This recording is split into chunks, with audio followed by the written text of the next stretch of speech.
Hello, everyone. It's Nika again, and we are back with you. We continue getting acquainted with neural networks, and today we will continue working with callbacks. In the previous lesson, we already got familiar with the history callback.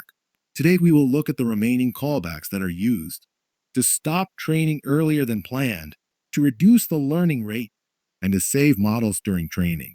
Today, we will discuss in general what callbacks are, why we need them, how they can help us, why we should use them when training neural networks, and we will look at the main callbacks and their use cases. Now let's move on.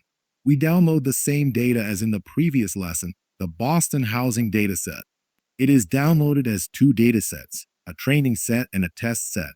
We also have a set of features arranged in a specific way. You can read their description above. The features have different scales, so we must perform data scaling. Here we use standardization. We compute the mean and standard deviation on the training set, then subtract the mean and divide by the standard deviation for both training and test sets. As a result, the features are centered around 0 and have a standard deviation of 1. Now all features are on the same scale.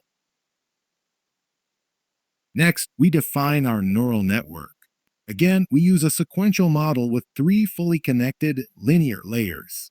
The number of neurons decreases from 32 to 1 because this is a regression task and the output is a single real value. Then we compile the model. The first callback we already know is history. We train the model and save the result of training into a variable. Then we can access the history attribute of this callback. Inside it, there is a dictionary containing metrics and loss values. The first key is loss, which represents the training loss. Initially, it was very large, then it started to decrease. Now let's talk about callbacks in general. A callback is a specific function that is executed at a certain stage of training. For example, when an epoch starts, when an epoch ends, when a batch starts, when a batch ends. At any of these stages, we can perform actions such as saving the model, reducing the learning rate, stopping training early. We will start with saving the model, which is one of the most commonly used callbacks. Neural networks often take a long time to train, so it is very important to save intermediate states of the model in order to later validate them and determine which checkpoint is the best. This callback is called ModelCheckpoint. It is triggered at the end of each epoch. Callbacks are located in the Callbacks module. The ModelCheckpoint callback has several important parameters. First, file path, the path where the model will be saved. We can also include additional parameters in the file name, such as the epoch number or validation loss. This is done using curly braces.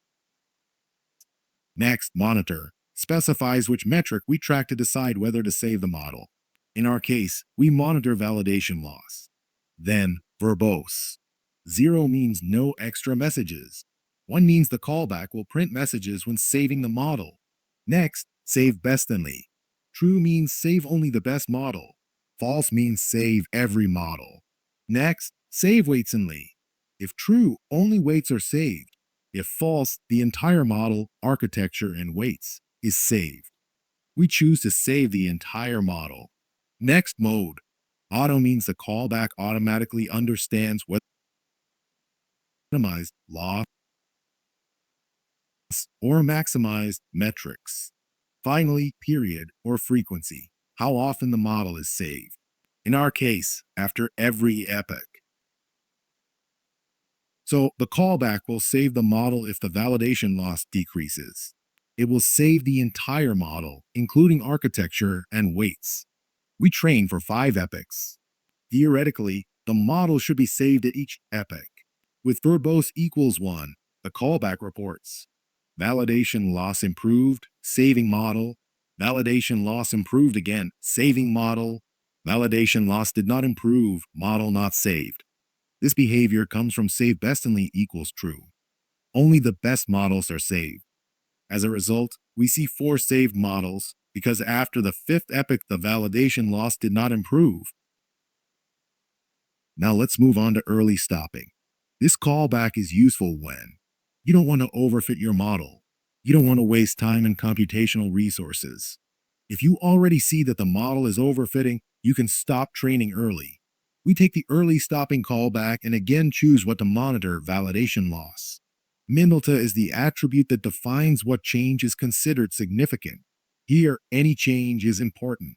If you want only changes greater than, for example, 0.01 to count as improvement, you can specify that. Next attribute is patience, how many epochs we are willing to wait without improvement. In this case, we wait 3 epochs. If no improvement happens during these 3 epochs, training stops. Verbose again controls logging, whether we see a message that training has stopped. Mode defines how the monitored value should be evaluated, min or max. Baseline is the initial expected value of the loss or metric. If the model does not reach this baseline, training will stop. We assumed that the model would reach this baseline, but it didn't, so training stopped. Another important parameter is restore best weights. This allows us to restore the weights of the best performing model. For example, the model trains for several epochs. Performance improves at some point. Then it starts getting worse.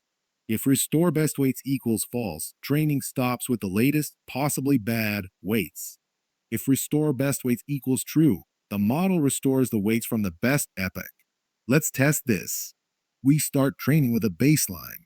We expected validation loss to reach a certain value within 5 epochs. This does not happen, so training stops. We see that validation loss was 22.44, then unfortunately increased. Later it decreased again, so training was actually improving, but training still stopped because the baseline value was never reached. This is a very powerful callback that allows you to stop training early when there is no improvement in loss or metrics. Next, another useful callback is learning rate reduction. This is applied when the loss or metric stops improving. It helps the optimizer escape flat regions or narrow valleys in the loss landscape. By reducing the learning rate, the optimizer can move more carefully, descend into narrow minima, produce a higher quality model. Let's look at this callback. Again, we choose what to monitor, validation metric. Factor defines how much the learning rate is reduced, for example, multiplied by this value. Patience defines how many epochs we wait before reducing the learning rate. Here, we don't wait at all. We try to reduce it at every epoch. Verbose controls logging. Mode defines how we monitor the metric. Mindelta is the minimal change required to consider an improvement. We set it to 0, meaning any change counts. Cooldown defines how many epochs we wait after reducing the learning rate before checking again. Here, we don't wait at all. Minler is the minimum learning rate. The learning rate will never be reduced below this value. This is the lower bound. This is the final safety limit. The learning rate cannot go lower than this. We wait 2 epochs. First epoch, no improvement. Second epoch, no improvement. So we reduce the learning rate again. So we waited 2 epochs before reducing the learning rate again. That's exactly what cooldown does. This callback for reducing the learning rate is very useful when your metric stops improving and you feel that you're stuck at some point, possibly near a local minimum. To descend into that minimum, you need to take smaller steps, and that's exactly why we reduce the learning rate. And with that, we have reached the end of today's lesson. Today we covered callbacks, also known as hooks.